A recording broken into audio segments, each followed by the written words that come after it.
오늘 하나님 주신 말씀은 창세기 1장 26절부터 28절 말씀까지 보겠습니다.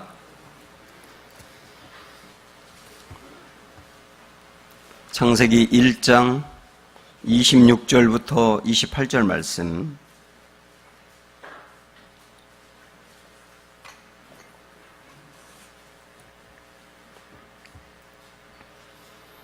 네, 한 목소리로 우리 같이 읽겠습니다. 26절 다 같이. 하나님이 이르시되 우리의 형상을 따라 우리의 모양대로 우리가 사람을 만들고 그들로 바다의 물고기와 하늘의 새와 가축과 온 땅과 땅에 기는 모든 것을 다스리게 하자 하시고, 하나님이 자기 형상 곧 하나님의 형상대로 사람을 창조하시되 남자와 여자를 창조하시고, 하나님이 그들에게 복을 주시며 하나님이 그들에게 이르시되 생육하고 번성하여 땅에 충만하라. 땅을 정복하라. 바다의 물고기와 하늘의 새와 땅에 움직이는 모든 생물을 다스리라 하시니라. 아멘. 우리 주위에 있는 분들 서로 사랑의 교제 좀 나눌게요. 사랑합니다. 축복합니다. 서로 인사합니다.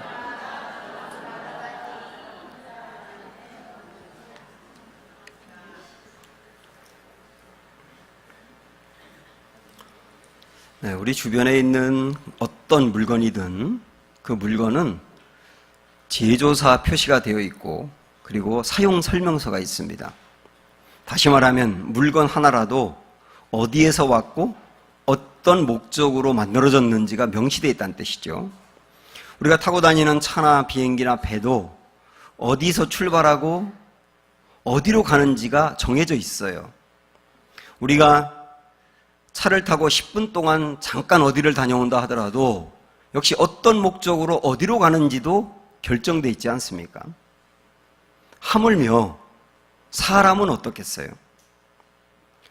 하나님 만드신 이 사람이 어디서 왔고 어떤 목적을 갖고 살고 어디로 가야 될지 결정이 된 거 아닙니까? 작은 물건도 결정이 되어 있는데요. 그런데 안타까운 것은 아주 많은 사람들이 이 중요한 질문을 안 하고 산다는 거예요. 내가 어디서 왔는가? 그리고 무슨 일을 하라고 내가 이 땅에 왔는가? 그리고 앞으로 내가 마지막에 갈 곳은 어딘가? 이 본질적이고 심각한 질문을 별로 안 하고 산다니까요. 그리고 우리 인생의 목적이 무엇인지 그런 질문을 안 합니다. 별로. 그냥 사는 거예요. 목적이 있다고 하면 내가 원하는 거 몇 가지를 이루기 위한 그 목적은 있을 뿐, 내 인생 전체를 아우르는 어떤 그런 원대한 목적은 별로 없단 말입니다. 그래서 저는 이 중요한 질문들, 내가 어디서 왔고 어떤 일을 하라고 왔고 어디로 가느냐라고 하는 이런 질문들을 포함해서 우리가 반드시 고민해야 될 질문들과 그 질문들에 대한 답이 무엇인지를 이 주일날 설교를 통하여 이 낮 시간에 여러 번 여러분에게 말씀드리려고 합니다. 이 전체적인 그 과정을 저는 잃어버린 나를 찾아서라고 하는 테마로 붙여서 시리즈로 말씀을 드리려고 하고요. 오늘은 첫 번째로 우리는 어디에서 왔는가라고 하는 문제를 좀 나누고 싶습니다. 우리는 어디서 왔나요? 말할 것도 없이 우리는 하나님으로부터 왔어요. 하나님이 천지를 창조하셨습니다. 창조주이십니다. 1장 1절 볼까요? 태초에 하나님이 천지를 창조하시니라. 그러니까 온 이 세상이 하나님으로부터 시작이 되었고, 그 다음에 하나님에 의해서 움직여져 가고 있어요. 이거를 신학적인 용어로 섭리라고 말합니다. 하나님은 창조하시고 섭리하시고, 그리고 온 세상은 하나님에 의해서 종결이 될 겁니다. 이걸 종말이라고 말하지 않습니까? 그래서 우리가 로마서 11장 31절 보면 보세요. 시작. 이는 만물이 주에게서 나오고 주로 말미암고 또 주에게로 돌아감이라. 그에게 영광이 세세에 있을지어다. 아멘. 그러니까 시작도 하나님이고 이끌어 가시는 분도 하나님이시고 결론도 하나님이 이루신다, 그 말 아닙니까? 온 세상은 그래요. 세상에 그렇다고 한다면 사람도 똑같지 않겠어요? 그 사람도 하나님에 의해서 만들어진 겁니다. 자, 오늘 우리가 읽었던 말씀 중에 27절만 보겠습니다. 시작. 하나님이 자기 형상 곧 하나님의 형상대로 사람을 창조하시되 남자와 여자를 창조하시고 하나님이 사람을 창조했다. 이렇게 정리할 수 있지 않습니까? 하나님이 사람을 창조했다. 그러면 하나님이 사람을 창조했다고 한다면 하나님이 나를 창조한 것도 당연하지 않습니까? 그래서 나는 어디에서 왔는가? 나는 하나님으로부터 왔다. 이게 결론입니다. 하나님이 천지를 창조했다. 사람도 창조했다. 나도 만드셨다. 이게 얼마나 중요한 진리입니까, 여러분? 굉장히 중요한 진리잖아요. 그래서 하나님이 천지를 창조했다. 이 사실 하나만 믿어도 굉장히 많은 문제가 풀리지 않습니까? 아주 중요한데 이 하나님의 창조나 인간 창조에 대하여 반대하는 사람들이 많지 않습니까? 과학자들도 진화론을 주장하면서 창조론을 거부한단 말이죠.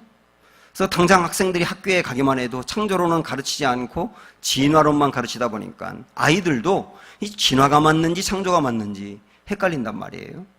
이 중요한 문제인데 하나님은 너무도 단순하게 하나님이 세상을 창조했다. 그리고 끝이에요. 그거에 대해서 추가적인 설명이 안 나와 있어요.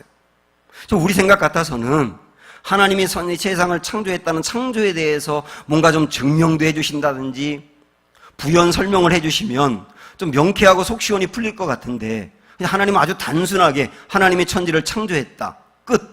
하나님이 인간을 만드셨다. 끝. 더 이상 없단 말이죠. 그래서 우리가 답답할 수 있는데 왜 그러셨을까? 이 생각을 해보셔야 합니다. 왜 그러셨을까? 그래서 이 왜 그러셨을까에 대한 문제는 말이죠. 우리가 하나님의 창조와 내가 하나님으로부터 왔는지를 믿을 수 있는 길이 돼요. 그래서 오늘 여러분들께서는 이 설교에 좀 집중을 해주셔야 됩니다. 그래서 잘 저를 따라와야 중간에 놓쳐버리면 연결이 안 되니까 왜 창조와 내가 하나님으로부터 왔다고 하는 이 엄연한 사실들을 우리가 어떻게 믿을 수 있는지 부분을 좀 말씀드리고 싶습니다. 그러기 위해서 우리가 먼저 창세기가 언제 쓰여졌는지부터 알아야 되거든요. 우리는 창세기 그러면 창조가 있은 다음에 그때 곧바로 쓰여진 줄 알지만 그렇지 않습니다. 창세기는 출애굽기, 레위기, 민수기, 신명기와 함께 이 5권을 모세오경이라 그러거든요. 모세오경이라는 말은 모세에 의해서 집필되었다는 뜻입니다. 그러면 모세에 의해서 집필됐기 때문에 창조가 있은 다음에 집필된 게 아니고 한창 시간이 지난 다음에 하나님이 창세기 말씀을 주셨다는 뜻이잖아요. 그 이유가 있어요. 이스라엘 백성들이 애굽에서 노예로 있었지 않습니까? 무진 고생을 했고 정말 죽을 고생을 하면서 노예의 삶을 살았어요. 그때 하나님께서 노예의 삶을 살고 있는 이스라엘 백성들을 찾아오셨습니다. 모세를 통하여 찾아오신 거예요. 모세가 하나님의 대리인이 된 거죠. 그래서 고통받고 있는 그들을 위로하고 그 다음에 여러분이 잘 알고 있는 10가지 재앙을 통하여서 바로가 두 손을 들게 만들었어요. 그래서 지배를 받고 있던 피지배 민족이 지배하는 사람들과 싸워서 나온 게 아니고 피 한 방울도 흘리지 아니하고 전격적으로 그냥 나오게 된 거예요. 이게 출애굽이지 않습니까? 유사히 이래로 그런 경우는 한 번도 없었거든요. 그때뿐. 그때 여러분이 이 시간에 저와 함께 말씀을 들으면서 이스라엘 백성이라고 생각을 해보는 거예요. 하나님이 모세를 통하여 큰 능력을 나타내더니만 우리를 건져냈다. 그때 이스라엘 백성들은 하나님에 대한 질문이 생기는 겁니다. 야, 여호와 하나님이라고 하는 분이 어떤 분이길래 세계에서 최강의 나라인 애굽도 두 손을 드는가? 야, 여호와 하나님이 대단한 분인가 보다라고 하는 생각을 갖게 되는 거예요. 그 다음에 애굽을 탈출한 이스라엘 백성들 앞에는 홍해가 놓여 있었어요. 사방을 둘러봐도 갈 곳이 없는 그 홍해. 그런데 하나님께서 역시 전격적으로 그 홍해를 가르시고 길을 만드셨습니다. 그리고 그곳을 다 지나가게 만든 다음에 애굽의 군인들은 수장시키셨어요. 여러분이 애굽 사람, 이스라엘 사람이라고 생각하면 그 모든 어마어마한 광경을 보고 난 다음에 질문이 생기지 않겠어요? 야, 여호와 하나님이 어떤 분이길래 아니 바다도 갈라 길을 내시는가 말이야. 그 하나님이 누구시지? 궁금해지기 시작하는 거예요. 홍해를 건넌 이스라엘 백성들 앞에는 광야가 놓여 있었어요. 광야는 마실 물도 없고 먹을 것도 없고 피할 그늘도 거의 없고 낮에는 50도 정도 되는 엄청난 더위에다 밤에는 잠을 자기 어려울 정도로 추운 곳이 광야거든요. 그런데 하나님이 낮에는 구름을 만들어가지고 그늘을 만들어서 이스라엘 백성들이 전진하게 하셨고, 그리고 밤에는 따뜻한 바람을 불게 해서 잠을 잘 자게 만드셨고, 바위에서 물을 터뜨려서 먹이시고 마시게 하시고, 만나를 통하여 이스라엘 백성들을 먹이시며, 광야에서 전쟁을 하게 되었는데 이스라엘 백성들은 원래 군인들이 아니었거든요. 노예였거든요. 그런데 그 전쟁에서도 승리하게 하시고, 이런 놀라운 일들을 광야에서 경험한 다음에 시내산까지 간 거예요. 그때 창세기를 주셨거든요. 그러니까 이스라엘 백성들은 그 광야 생활을 해가면서 절대로 거기서 건널 수 없고 갈 수 없는 그 길을 가게 하시고 살게 하시고 지탱하게 하신 하나님을 생각하면서, 이야, 우리를 인도하시는 여호와 하나님, 애굽에서 인도하시고 홍해도 건너게 하시고 광야에서 살게 하신 그 여호와 하나님이 도대체 어떤 분이길래 이런 놀라운 능력을 나타내시는가라고 하는 질문이 생겼을 때 하나님이 모세를 통하여 준 말씀이 창세기라고요. 그래서 창세기는 질문이 생긴 이스라엘 백성들에게 하나님이 어떤 분이신지를 조목조목 보여준 거란 말이죠. 그래서 제일 먼저 딱 터뜨리신 말씀이 태초에 하나님이 천지를 창조하셨다. 창조에 대한 말씀하신 거예요. 그럼 여러분들이 이스라엘 백성이라고 생각을 한번 해보십시오. 그 과정을 다 경험한 이스라엘 백성들, 그들에게 하나님은 세상을 창조하셨고 사람도 창조하셨다. 당신들 그거 믿어요? 라고 말하면 여러분 어떻게 하시겠어요? 당연히 아멘이 나오겠죠. 왜? 충분히 하나님의 능력을 봤는데요. 아, 하나님이 천지를 창조하신 분이니까 이런 일도 당연히 할 수 있는 거군요. 다 받아들일 수 있는 거예요. 만약에 말이죠, 애굽에 종로로 타면서 정말 죽을 고생하는 이스라엘 백성들에게 하나님이 창세기를 먼저 주셔가지고 창세기 말씀을 읽으면서 하나님은 천지를 창조하셨다, 하나님은 인간도 만드셨고 당신들도 만드셨다, 그렇게 먼저 말씀했다고 하면 이스라엘 백성들은, 아니 천지를 창조하신 하나님이 우리를 이렇게 놔둬요? 애굽의 왕보다도 능력이 없는 하나님이 무슨 천지를 창조해요? 하고 거부했을 거예요. 그런데 충분히 하나님의 능력을 경험한 다음에 하나님 천지 창조했어요. 그러니까 아멘 할 수밖에 없잖아요. 그래서 하나님은 하나님이 천지를 창조했다는 이 말씀을 어떻게 믿게 하셨느냐면, 말씀을 먼저 주고 믿으라고 한 게 아니고 하나님의 살아계신 능력을 먼저 경험하게 하고 그 다음 말씀을 그 다음 줘서 믿게 했다는 뜻이에요. 경험을 먼저 주고 진리가 그 다음 따라왔다는 얘기죠. 그러다 보니까 이스라엘 백성들은 이런 경험을 통하여서 하나님의 살아계심과 하나님의 능력을 신뢰하게 되었고, 신뢰하다 보니까 그 다음에 자기들의 미래와 인생을 맡길 수가 있는 거예요. 저는 이 과정이 굉장히 중요하기 때문에 한번 이렇게 정리를 해봤습니다. 여러분 스크린을 보시면 다시 한번 정리해 볼게요. 이스라엘 백성들이 하나님을 믿기까지 우선 하나님을 경험했습니다. 출애굽, 홍해를 건너는 과정, 광야에서 살게 하는 모든 과정을 통하여 하나님이 어떤 분이신지를 경험했다고 해요. 근데 경험하고 나니까 두 번째 질문이 생긴 거예요. 하나님이 어떤 분이시기에 이런 엄청난 일을 하시는가? 질문이 생겼을 때 하나님이 말씀을 주셨어요. 그 말씀이 창세기 아닙니까? 하나님이 천지를 창조하신 분이기 때문에 능히 이런 일도 할 수 있는 거야 라고 하면서 하나님을 말씀을 통하여 보여주었어요. 그러니까 그들은 말씀을 통하여 하나님을 확인한 다음에 온전히 하나님을 신뢰하게 되고 자기들의 인생을 그분께 맡길 수 있었던 거예요.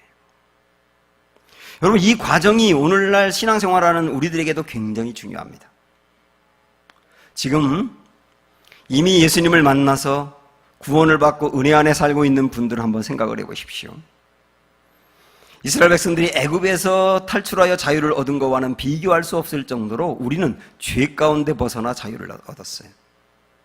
이스라엘 백성들이 만약에 애굽에서 자유를 얻지 못했다면 애굽에서 종노릇하고 살다가 죽는 것으로 끝나겠지만, 우리가 죄로부터 구원을 받지 못했다고 한다면 그 죄의 결과로 영원히 멸망이거든요. 그들은 이 세상에 사는 이 시대까지 이 한시적인 그 은혜 안에 살게 되지만 우리는 영원히 구원을 받는 은혜를 받았단 말이죠. 우리가 그들보다 훨씬 더 큰 은혜를 받았어요. 그럼 우리는 생각을 해봐야 되는 겁니다. 우리를 건져내기 위해서 하나님이 취한 방법이 하나밖에 없는 아들 예수를 십자가에서 죽게 했다고? 그런데 그 사실을 내가 믿고 구원을 받았다고?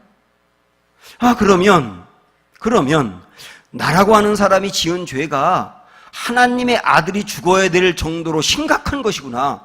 얼마나 심각하길래 하나님의 아들이 죽지 아니하면 내가 죄로부터 벗어날 길이 없었는가? 이 죄라고 하는 게 얼마나 심각하길래 그런가? 라고 하는 의문이 생기지 않겠어요? 그 의문을 가지고 창세기를 읽어보세요. 죄가 어떤 것인지. 그 다음에 그 죄악 가운데 건져내신 그 하나님의 사랑. 나에게는 도저히 자격이 없는데 그 죄에서 건져내서 영원히 살 수 있는 그 은혜를 베푸신 하나님의 사랑, 이 하나님의 사랑이 어떻길래 아들 예수까지 포기하면서까지 나를 살렸는가? 그 사랑이 어떤 사랑이길래 하고 의문을 갖고 창세기를 읽어보세요. 내가 경험한 걸 가지고 말씀을 접하게 되면 그 말씀이 다 이해가 되고 믿어지게 된단 말이에요. 자, 그러면 지금 이 예배를 드리고 있는 여러분 중에서도 성경을 읽어도 믿어지지 않는 분들이 있어서 고민이 될 거예요. 교회를 오랫동안 다니긴 했는데 어떤 구원의 그 교리나 복음이 내가 어느 정도는 알겠는데 잘 받아들여지지 않아서 고민하는 분들이 분명히 있을 거예요. 이런 분들이 한번 성경을 한번 읽어봐야지, 그리고 창세기를 열어서 창세기 1장 1절을 읽을 때부터 마음이 걸리는 거예요. 천지를 하나님이 창조했다는 것부터 벌써 마음에 걸려가지고 창조가 해결이 안 되니까 전진할 수가 없잖아요. 이런 분들에게 권면해드리고 싶어요. 또한 하나님이 인간을 만드시고 나를 만들었다 그랬는데 내가 하나님으로부터 왔다는 거, 그게 마음으로 썩 받아들여지지 아니하고 여전히 의문이 있는 분들이 있다면 그분들에게 권면하고 싶어요. 여러분들이 창조와 진화 문제를 놓고 창조가 맞나 진화가 맞나 이게 맞나 이게 맞나 과학적으로 도저히 이해가 안 되는데 이렇게 접근을 처음부터 하면 풀리지 않을 겁니다. 오히려 하나님을 경험하는 단계부터 시작을 하셔야 돼요. 순서를 바꾸셔야 된다고요. 하나님이 살아계심과 하나님이 나를 사랑하심을 다양한 각도에서 경험하는 것부터 출발하셔야 되고 그런 기대가 있으셔야 되는 겁니다. 그래서 제가 아주 중요한 예를 하나 들어볼게요. 성경에 나오는 아브라함의 예를 들어보겠습니다. 이 아브라함의 예를 들 때 여러분이 어느 정도는 아브라함의 스토리에 대해서 안다고 전제하고 말씀드릴게요. 아브라함은 어떻게 우리가 적용할 수 있냐면 하나님에 대해서 전혀 알지 못했던 새신자가 교회에 나왔어요. 새신자가 처음 교회에 나왔어요. 그 다음에 교회를 처음 나온 새신자가 점점점 하나님을 알아가고 믿음이 좋아지면서 나중에는 굉장히 뜨거운 신앙인으로 변화되어 가는 과정을 아브라함의 스토리가 얘기해 주는 거예요. 그렇게 한번 적용해 보자고요. 우선 하나님이 아브라함을 찾아오셨습니다. 아브라함은 여러분 아시는 것처럼 아브라함의 아버지가 우상을 만들어가지고 파는 우상장수였어요. 그러니까 그 아들이었다고요, 아브라함이. 그러니까 쉽게 말하면 아브라함은 하나님을 믿을 수 있는 가능성이 전혀 없는 사람이었습니다. 지역적으로도 아버지가 하는 일로도 하나님을 믿을 가능성이 전혀 없는데 하나님이 어느 날 그의 인생에 찾아오셨다고요. 어떻게 찾아온지 모르겠어요. 꿈을 꾸는데 너무 신비한 꿈을 꿨다든지 이상한 광경을 보았다든지 뭐 그러면서 어떤 음성을 들었는지 모르겠지만 하나님이 그 인생에 찾아오셨다고요. 그래서 아브라함에겐 질문이 생긴 겁니다. 야, 여호와 하나님이 나를 찾아와서 뭔가 말씀하셨는데 내가 분명히 들었는데 여호와 하나님이 누구시지? 의문이 생기지 않습니까? 이 말은 뭐냐면 새신자들이 처음 교회를 나와서 예배를 드리고 그다음에 말씀을 듣고 그러는데 그러면서 마음에 질문이 생기는 거예요. 야, 하나님이라고 하는 분이 어떤 분이길래 사람들이 이렇게 예배를 드리면서 이렇게 그분을 찾는가? 정말 그분이 계실까? 이런 의문이 생기지 않겠습니까? 그 다음에는 하나님이 그를 인도하세요. 아브라함을 찾아간 하나님이 그를 인도해서 가나안 땅까지 가게 하세요. 긴 기간이 있었는데 결국 가나안 땅에 정착했거든요. 그걸 경험하면서 아브라함은 야, 여호와 하나님이라고 하는 분이 어떤 분이길래 나를 인도하시나? 야, 그분을 좀 알고 싶다. 아직 그분을 믿지 못하겠다 내가. 근데 뭔가 그분을 좀 알고 싶다. 이런 생각이 드는 겁니다. 여러분이 성경에서 아브라함의 이야기를 읽으실 때 사람들이 편견이 있어요. 어떤 편견이냐면 아브라함은 처음부터 믿음이 엄청 좋은 줄 알아요. 에? 절대 그렇지 않습니다. 아브라함은 새신자였어요. 하나님의 새신자를 끌어내서 성장시키는 과정이기 때문에 아브라함에 대한 앞부분의 이야기는 새신자 이야기라고요. 새신자의 마음속에 하나님에 대한 질문이 생기는 거예요. 정말 그분이 계신가? 계신 것도 같은데. 그리고 세 번째로 가나안 땅에 왔는데 기근이 엄청나게 들어서 아브라함은 고민도 할 것 없이 애굽이라고 하는 나라로 피신을 했거든요. 근데 거기서 아내인 사라를 바로 왕에게 빼앗깁니다. 근데 하나님이 꿈속에서 바로를 혼내시면서 사라를 풀어주고 많은 재산을 줘가지고 아브라함을 돌려보내요. 그 경험을 아브라함이 애굽에서 한 거예요. 자, 여러분이 아브라함이라고 한다면 분명히 아내가 빼앗겼었는데 바로라고 하는 왕이 하나님을 만났다고 하면서 얼른 아내를 내보내고 재물도 줬단 말이죠. 그때 아브라함은 생각하는 거예요. 야, 여호와 하나님이 최강대국인 애굽의 바로 왕보다도 능력 있는 분이구나. 그때는 바로 자체가 신이었지 않습니까? 이야, 내가 믿는 하나님, 나를 인도한 하나님이 이 엄청난 분인가 보다 라고 하면서 하나님에 대한 신뢰가 더 쌓여가는 거예요. 그 말은 뭐냐면 새신자가 교회 와서 예배드리고 점점점 뭔가 이렇게 기도하다 보면 이루어지는 것도 생기고 그 다음에 예배드리면 내 마음이 평안이 생기면서 그 다음에 어떤 나의 한계를 뛰어넘는 부분도 생기면서 야, 내가 믿는 하나님이 굉장한 분인 것 같은데 하면서 하나님에 대한 신뢰가 높아지는 단계를 말하는 거예요. 그렇다고 해서 사실 구원은 아니지 않습니까? 내가 교회 와서 예배드리면서 마음이 평안해졌다고 구원도 아니고 눈물 흘렸다고 구원도 아니에요. 그러나 구원으로 가는 과정인 건 분명해요. 그러다가 아주 결정적인 사건이 일어났어요. 이 사건이 뭐냐면 아브라함의 조카 롯이라고 하는 사람이 아브라함과 헤어지고 소돔 땅에 살았는데 그 소돔이 전쟁이 난 거예요. 근데 전쟁에서 패해가지고 조카 롯도 포로로 잡혀가고 엉망이 된 거예요. 그때 아브라함이 조카 롯을 건져내겠다고 318명의 군인들을 데리고 전쟁에 갑니다. 여러분, 이거는 정말 말도 안 되는 얘기예요. 왜냐하면 아브라함이 싸우겠다고 간 나라는 4개의 나라 연합군이거든요. 4개 나라 연합군이기 때문에 적어도 수천 명이 됐을 거고 훈련받은 사람들인데 훈련도 제대로 안 된 군인들을 데리고 싸우겠다고 나간 것 자체가 말도 안 되는 얘기잖아요. 그런데 전쟁에서 이겼어요. 전쟁에서 승리하면서 그때 아브라함은 와, 내가 믿는 여호와 하나님이 굉장한 분이구나. 누구도 이길 수 있는 분이며 굉장한 능력 있는 분이구나 라고 하는 것으로 인하여 하나님에 대한 신뢰가 완전히 쌓여있는 상태. 거기까지가 창세기 14장까지예요. 그 다음에 15장으로 넘어가면 하나님이 아브라함에게 나타나셔가지고 그 경험을 충분히 한 아브라함에게 나타나서 이렇게 질문하세요. 아브라함아, 너 아들 없지? 예, 아들 없어요. 너 아들 낳을 수 있는 상태니? 저나 제 아내는 아이를 낳을 수 없는 상태예요. 우리는 아이를 못 갖습니다. 전 아이의 마음으로 포기했어요. 그러니까 아니야, 너 아들 낳을 거야. 이렇게 말씀하세요. 그럼 여러분들이 지금 제 얘기 잘 들으셨으니까 딴 생각하지 않고 잘 들으셨잖아요. 그러니까 여러분이 만약에 아브라함이라고 한다면 충분한 그 경험을 한 아브라함에게 아브라함아, 내가 너에게 아들 줄게. 그러면 믿어요, 안 믿어요? 믿어요, 안 믿어요? 그럼 믿는다고 할 수밖에 없잖아요. 믿을 수밖에 없는 일을 하나님 행하셨잖아요, 지금까지. 그러니까 너 믿니? 그러니까 믿어요 라고 말하는 거예요. 그때 구원이 아브라함에게 임했거든. 만약에 아브라함에게 말이죠, 처음부터 나타나가지고 나 너에게 아들 줄게.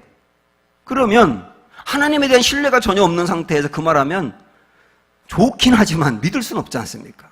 하나님이 믿을 수밖에 없도록 경험을 쌓아가게 하고 역사하신 다음에 말씀을 주시는 거예요. 하나님은 능치 못함이 없는 분이야.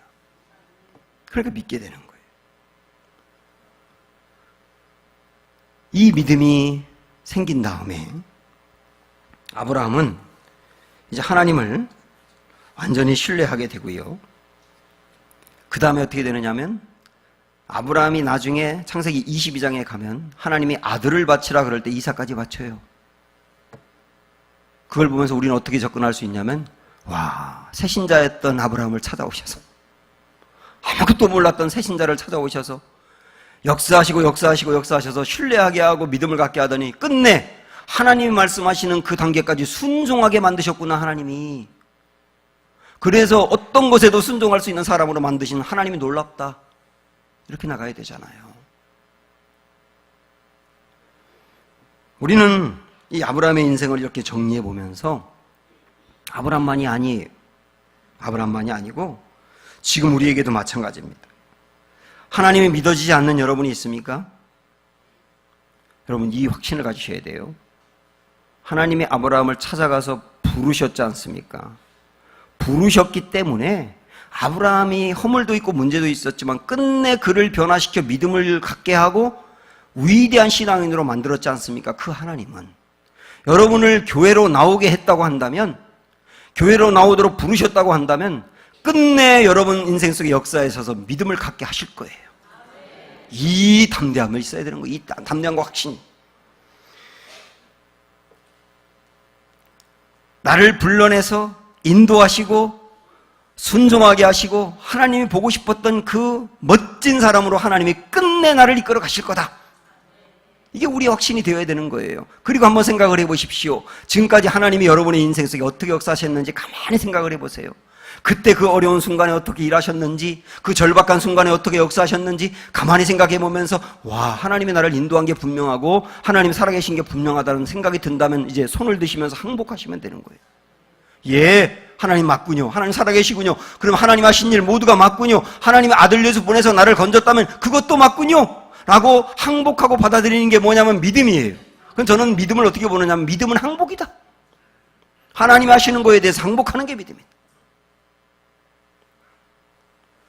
그러나 중요한 거 하나는 뭐냐면 어떤 경우든 여러분이 하나님께 붙어 있어야 합니다. 때로는 말씀이 이해가 안 되고 말씀이 받아들여지지 않냐고 고민이 많아도 말씀을 들을 수 있는 자리에 붙어 계셔야 돼요. 예배드리는 곳에 있어야 됩니다. 그러지 않고서 어떻게 믿음이 성장할 수 있겠어요? 붙어 있다 보면 하나님이 역사하는 거예요. 그리고 어느 누구든 이런 확신을 가지세요. 하나님께서 나를 불러내셨으니 포기하지 않을 것이다. 내가 어떤 때는 하나님이 싫어서 하나님이 부담되고 내가 하는 일 때문에 하나님이 없으면 좋겠다라고 생각해서 하나님을 밀어낼 때가 있지만 나는 하나님을 밀어내도 하나님은 나를 붙들고 놓지 않는다는 확신, 이게 우리의 담대함이거든요. 그래서 우리가 전에 봤던 로마서 8장에 있는 이 말씀을 함께 읽겠습니다. 시작. 누가 우리를 그리스도의 사랑에서 끊으리요? 환난이나 공고나 박해나 기근이나 적신이나 위험이나 칼이랴. 38절 가면 내가 확신하노니 사망이나 생명이나 천사들이나 권세자들이나 현재일이나 장래일이나 능력이나 높음이나 깊음이나 다른 어떤 피조물이라도 우리를 우리 주 그리스도 예수 안에 있는 하나님의 사랑에서 끊을 수 없으리라. 이게 우리의 담대함이라고요. 이게 우리의 확신이라고요.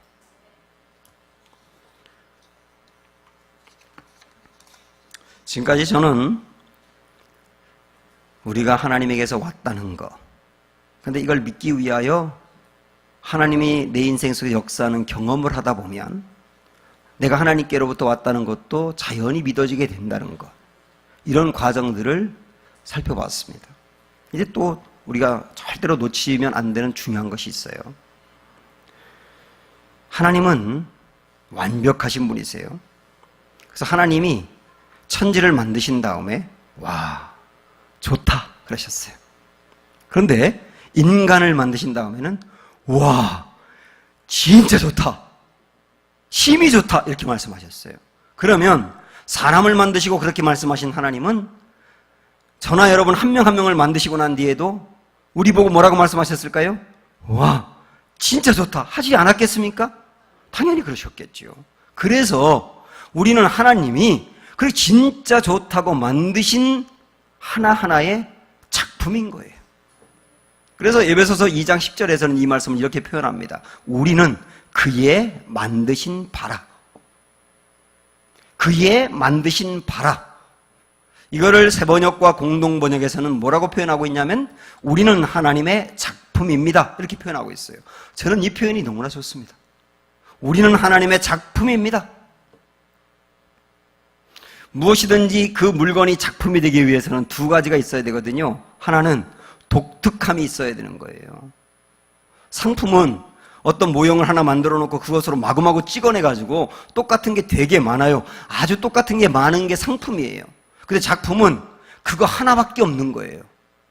그거 하나밖에 없는 거. 하나님은 우리 모두를 하나의 모형으로 찍어냈다고 하면 똑같은 사람이 너무나 많을 거예요. 그러나 그렇지 않고 모두 다 제각기 다른 이유는 하나님이 한 명 한 명을 하나하나 따로따로 만드셨기 때문이에요. 그래서 우리는 하나님의 작품인 거예요. 또 하나 작품이 되기 위해서는 누가 만들었느냐가 중요합니다. 사실 제가 이것저것 약점이 많이 있지만 가장 약한 부분이 그림 그리는 거거든요. 근데 저는 미술 시간이 정말 싫었어요. 지금도 초등학교 수준에서 벗어난 적이 없어요. 지금까지. 그래서 제가 초등학교 때 방학 숙제로 그림을 그려갔는데 그림을 딱 내고 선생님이 그림을 보는 순간 선생님과 학생들이 빵 터져버렸어요. 그림 같지도 않으니까요. 그래서 제가 거기서 창피를 당하고 난 다음에 그 다음 방학 때는 제가 그리지 않고 저보다 6살 더 먹은 누나에게 그려달라고 했습니다. 그리고 그 그림을 학교에 가서 제출했는데 그때도 역시 똑같이 빵 터져버렸어요. 누나가 개를 그렸다고 했는데 돼지와 거의 다를 바 없는 모습으로 그렸거든요. 우리 집안은 대대로 그림의 관계에 관해서는 영 아닙니다. 그런데 제가 제 손으로 독특하게 그렸다고 해서 그거를 작품이라고 할 수 있어요? 응? 제가 그림 그려드릴까요, 성가대? 제가 그려서 독특한 건 맞지만 제가 그렸으니 작품이 아닌 거예요. 그러나 피카소가 그린 그림은 누구든 작품이라고 말합니다. 솔직히 저나 여러분이나 피카소 그림을 잘 이해를 못하지 않습니까? 그래서 이 그림이 위로 올라가야 될지 밑으로 내려와야 될지 알지도 못해가지고 어떤 그 미술관에서는 거꾸로 1년 동안 매달았다고 하잖아요. 서로가 모르니까. 그런데 피카소가 그렸기 때문에 작품인 거예요. 그래서 그 물건은 내용이 중요하지만 내용보다 더 중요한 게 뭐냐면 누가 만들었느냐거든요. 그래서 저나 여러분이 엄청난 존재에 굉장한 존재인 이유는 하나님이 만드셨기 때문이에요. 우리는 그래서 작품이라고요. 하나님이 아까 우리가 봤던 말씀 우리는 그의 만드신 바라 그랬는데 만드신 바라고 하는 말을 포이에마라고 하는 헬라어 단어를 쓰는데 여기서 나온 영어가 포임이거든요. 시라고 하는 뜻입니다. 그래서 우리는 누구냐? 우리는 하나님의 시예요.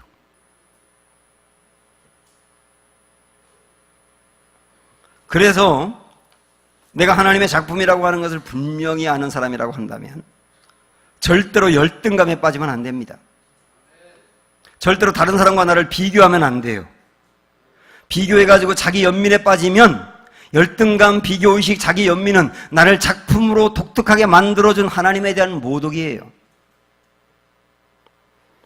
우리는 작품이기 때문에 엄청난 가능성이 있는 겁니다. 제가 이전에 여러분에게 한번 소개한 적이 있는데 이 문구 한번 다시 읽어보시겠어요? 시작. 사과 하나 안에는 몇 개의 씨가 있는지 알 수 있습니다. 그러나 사과 씨 하나에는 앞으로 몇 개의 사과가 있는지 아무도 모릅니다. 그렇지 않습니까? 사과를 잘라보면 그 사과 안에 몇 개의 씨가 있는지 셀 수 있잖아요. 그러나 사과 씨 하나 안에는 이 씨가 앞으로 심겨져서 나무가 되고 거기에 사과 열매를 맺고 또 거기서 또 씨가 뿌려져서 또 열매를 맺고 그래서 앞으로 얼마나 많은 사과를 맺을지 아무도 모르는 거예요. 저나 우리들이나 우리의 자녀들을 지금 바라볼 때 어떤 때는 작품이 망가진 것처럼 보일 때가 있어요. 작품이 망가진 것처럼 보일 때가 있다고 해요. 그렇다 해도 하나님은 부실 작품으로 원래부터 만든 게 아니에요. 하나님은 완전한 분이기 때문에 작품 하나하나를 완전하게 만들었지 부실 작품으로 만든 게 아니라고요. 그런데 죄를 너무 많이 졌거나 상처를 너무 많이 입었거나 어떤 환경적인 요인으로 인해서 마치 작품이 망가진 것처럼 보일 때가 있다고요. 그래도 여러분 아셔야 합니다. 망가진 것처럼 보이는 작품이라 하더라도 그 사람이나 그의 자녀나 누구든 그 사람의 현재 모습을 볼 것이 아니라 사과 씨를 보셔야 돼요. 엄청난 가능성을 보셔야 된다고. 조각가가 조각을 작품할 때는, 작품으로 만들 때는 원래 그냥 돌이지만 그 돌 속에서 내가 만들려고 하는 원형을 미리 본다고 합니다. 그리고 그 모습이 나올 때까지 다듬어서 작품을 만들어내는 거예요.